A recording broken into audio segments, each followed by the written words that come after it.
Salut Eric de chez Mathias. Aujourd'hui, je vous présente le 2019 KTM 350 SXF. KTM cette année, ils ont modifié le frame, ont renforcé le frame, ils ont rallongé un petit peu le derrière pour avoir plus de stabilité, plus de meilleure ergonomie sur le bike.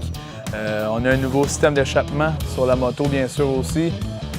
Ils ont rabaissé les radiateurs et recentré les radiateurs aussi pour toujours baisser le centre de gravité le plus bas possible. Sur la moto, on a toujours le démarreur électrique, bien sûr. Le 350, c'est le gros avantage versus exemple un 450, on s'est souvent posé la question. Le 350, c'est qu'il va avoir une plage de puissance qui va vraiment être beaucoup plus linéaire. En bon terme, il ne t'arrache pas les bras. C'est un bike qui course dans la catégorie avec les 450 et ainsi de suite. Il est capable de pouvoir rivaliser amplement avec des 450. De toute façon, on le voit régulièrement, des 350 qui réussissent à faire des hold shots, selon le terme. Excellente machine. C'est un bon compromis entre le 250 et le 450. Souvent, on ne sait pas vers où est-ce qu'on s'en va. Le 350 est vraiment le bon compromis. KTM ont bien fait avec ça depuis quelques années par rapport à ça. Sur la moto, on a toujours bien sûr le traction control de KTM et les deux mappings.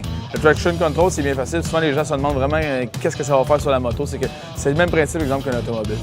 On va demander, exemple, une plage de puissance qui va vraiment être très grande, mais la performance du bike va vraiment être plus modérée et plus linéaire pour justement avoir plus de traction sur la voie à l'arrière.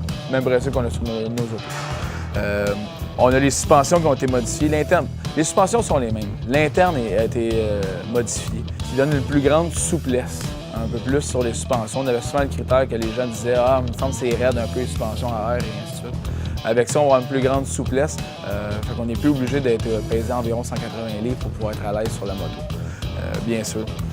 On a nos freins qui sont toujours Brembo, bien sûr, sur la moto. On a les roues Excel et les pneus Dunlop de compagnie dessus. On a aussi la selle qui a été modifiée cette année. On a une plus grande grip sur la selle pour justement avoir un plus grand confort et être plus stable sur notre moto. Je vous invite à venir voir nos représentants. Ça va nous faire plaisir de vous les présenter.